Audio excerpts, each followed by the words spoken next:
안녕하십니까.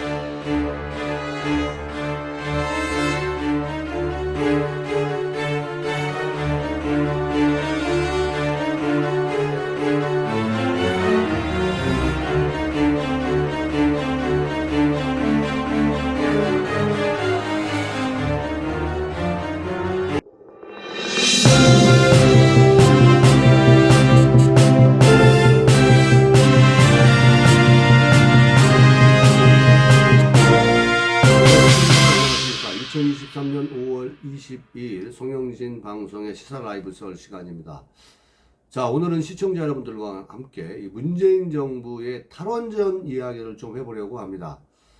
이 문재인 5년의 여러 가지 경제 정책은 대부분 실패로 귀결되었습니다.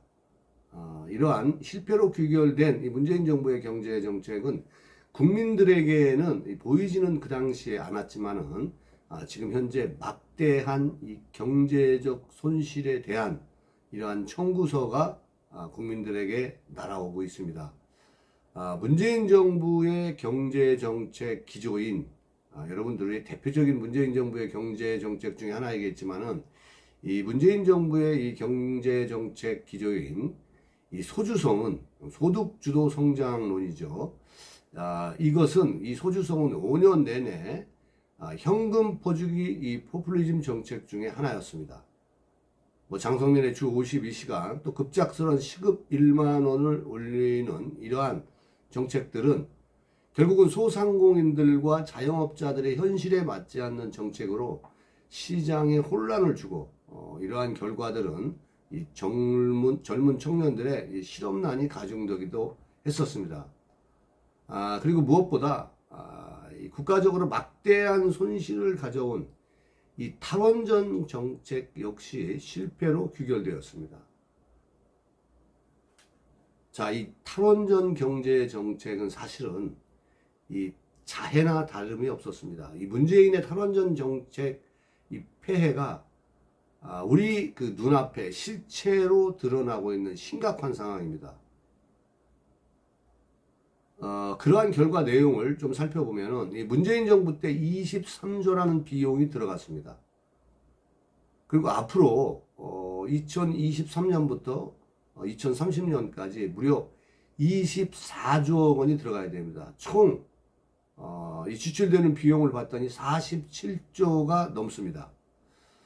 이러한 비용들이 들어가야 한다는 이 47조의 비용이 들어가야 한다는 이러한 내용은 서울대 싱크탱크 연구 결과가 나와서 국민들을 정말 아연실색하고 있습니다.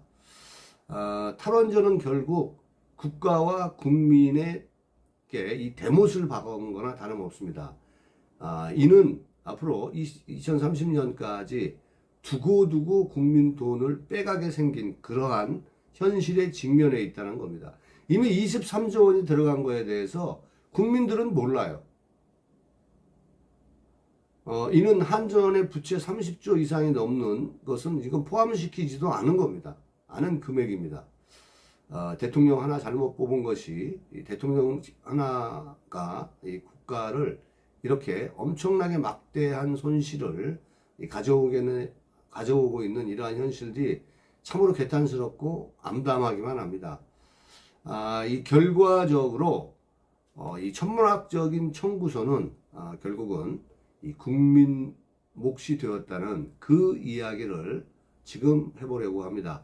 자, 여러분들 본방 시작에 앞서 아직 송영진 방송의 구독자가 아니신 분들은 여러분 화면 우측 하단에 이 구독하기 붉은색 버튼을 눌러서 구독 신청 바랍니다. 저는 좋은 방송으로 여러분께 보답하도록 하겠습니다. 자, 앞서 말씀드렸듯이 이 자해나 다름이 없습니다. 이 탈원전 이 정책은요, 이 문재인의 이 탈원전 정책 폐해가 정말로 우리 눈앞에 이제 실체를 드러나고 있는 그러한 이야기입니다. 이 문재인 정부는 에너지나 안보나 이 정책 추진에 따른 비용은 깡그리 무시해버렸습니다. 문재인 정부 5년은 정치적 이념만 앞세우면서 이 국민 피해만 고스란히 키웠다는 이야기입니다. 이 문제는 탈원전 폐해가 이 지난 정부 임기에 끝나지 않고 지금 현실을 사는 윤석열 정부를 비롯한 앞으로도 역시 마찬가지고 이 상당 기간 현재 진행형으로 이어진다는 점입니다. 당장 이 국내 대표 공기업이라고 할 수 있는 이 한국전력과 이 가스공사의 천문학적인 적차로 인한 부실로 이 가시화한 이 수십조 원의 이 탈원전 청구서는 이 전기 가스 고지서 요금이 이 폭탄이 되어 국민 부담을 키우고 있다는 겁니다. 이는 앞으로 수년간 더 지속할 수밖에 없는 상황이고요. 2021년부터 올 1분기까지 44조 원을 웃도는 이 천문학적인 한전 적자 문제 해결을 위해서 직접적인 이 재정 투입이 필요하다는 얘기까지 지금 나오고 있습니다. 국가, 한전, 국민 모두가 이 탈원전 정책, 잘못된 정책 하나로 국가가 정말 많은 고통을 겪을 수밖에 없는 이러한 현실이라는 이야기입니다. 자, 여러분들 요금 고지서에 반영되든 세금으로 메우든 이 탈원전 비용은 결국은 국민 모두가 떠안아야 할 몫이라는 얘기입니다. 이렇게 국민께 민폐만 끼친 문재인은 이 국민들에 대한 어떤 사죄보다는 또 겸손함보다는 이념적으로 지지 세력을 결집하기 위해서 5.18 행사장이나 4.3 행사들 이러한 현장에 찾아다니고 있습니다. 결국은 자신의 정치적 이미지를 유지하기 위해서 이념만 앞세우면서 이런 것들은 국민적 갈등만 키우는 거 아니겠습니까? 사실은 따지고 보면 5.18이나 4.3 사태 등은 좌파 종북주의자들이 나서서 해결할 문제들이 아니고 국민이 평가하고 또 역사가 진행 중인 현실 속에서 역사가 평가해야 합니다. 그런데 지금 실제적으로 보면 이 문재인 세력이라든가 민주당 이 세력들이 억지로 국민들을 거기다 꿰맞추고 있는 거죠.